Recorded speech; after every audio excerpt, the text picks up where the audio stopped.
దేవులపల్లి సుందరయ్య వంటి కమ్యూనిస్టు ఉద్యమ నేతలు నడయాడిన గన్నవరం నుంచి డాక్టర్ వల్లభనేని వంశీ వచ్చారు. 1972లో జన్మించిన వంశీ 1955 తిరుపతి యూనివర్సిటీ నుంచి మాస్టర్ ఆఫ్ వెటర్నరీ సైన్సెస్లో గోల్డ్ మెడల్ సాధించారు. పక్కింటి పిల్లాడిగా ఎదిగిన వంశీ పరిటాల రవి అనుచరునిగా గుర్తింపు పొందారు. కొడాలి నానితో స్నేహం ఇతనిని జూనియర్ ఎన్టీఆర్కి దగ్గర చేసింది. అదృశ్య సినిమాకి నిర్మాతగా గ్లామర్ తెచ్చింది. జూనియర్ ఎన్టీఆర్ కొడాలి నాని వంగవీటి రాధాతో పాటు కలివిడిగా తిరిగేవాడు. గుడివాడ కొడాలి నానికి గన్నవరం వంశీకి ఎమ్మెల్యే సీట్లు దక్కడంలో జూనియర్ ఎన్టీఆర్ పాత్ర ఉంది. 2014లోనూ 19లోనూ వంశీ టీడీపీ టికెట్ పై ఎమ్మెల్యేగా గెలిచారు. 2019 జగన్ ప్రభంజనాన్ని తట్టుకొని కృష్ణా జిల్లా నుంచి గెలిచిన ఇద్దరిలో వంశీ ఒకరు.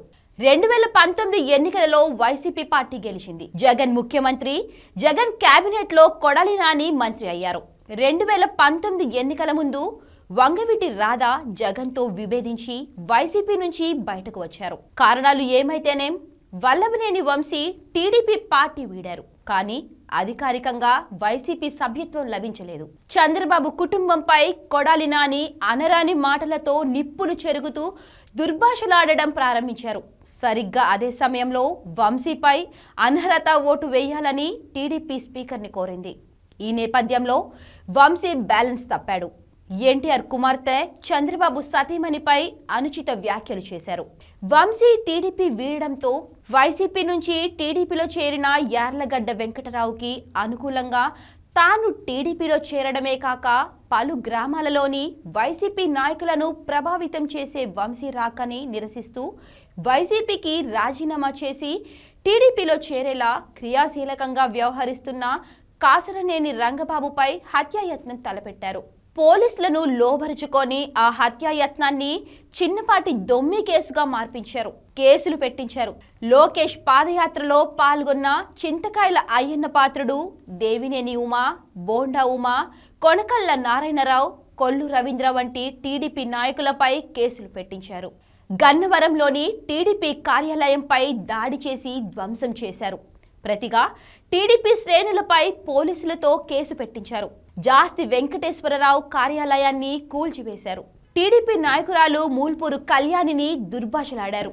వైసీపీ ప్రభుత్వంలో పోలీసులను అడ్డం పెట్టుకొని దొమ్మిలి చేశారు. తప్పుడు కేసులు పెట్టించారు. టీడీపీ శ్రేణులు ఇంట్లో నుంచి బయటకు రావడానికి వణికిపోయేలా చేశారు. ఇసుక, మట్టి దందాలు, భూ కబ్జాలు లెక్కకు మిక్కిలిగా ఉన్నాయి.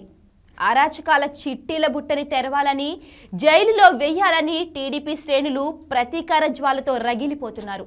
లోకేష్ రెడ్ బుక్ లో బుక్ అయిన వంశీ ఇప్పుడు గన్నవరం వైపు కన్నెత్తి చూడకుండా విజయవాడలో మకాం పెట్టి హైదరాబాద్లోని ఇండియన్ స్కూల్ ఆఫ్ బిజినెస్ లో పబ్లిక్ పాలసీలో అడ్వాన్స్ మేనేజ్మెంట్ కోర్స్ చేస్తున్నారు. అయినా వైసీపీ ప్రభుత్వ భరోసాతో వంశీ చేసిన నేరాలు ఘోరాలు సాక్ష్యాధారాలతో సహా తవ్వితీశారు. అతడు చేసిన ఆర్థిక నేరాల చెదపుట్టని పెలగించారు. ఇప్పటికే 2 కేసులలో అరెస్ట్ అయిన వంశీపై కేసులు ముసురుకుంటున్నాయి. 2 రోజులలో అరెస్టు కావడం ఖాయం. ఒక కేసులో బెయిల్ పొంది బయటకు రాగానే వేరొక కేసులో అరెస్టు చేయడానికి అరదండాలతో పోలీసులు సిద్ధంగా ఉండేలా కేసులు పడుతున్నాయి. Venkateswara university gold medalist, business school student, cinema నిర్మాత ఇదంతా గతం. రేపు జైలుకు వెళ్లడం ఖాయం అంటున్నారు టీడీపీ వర్గీయులు.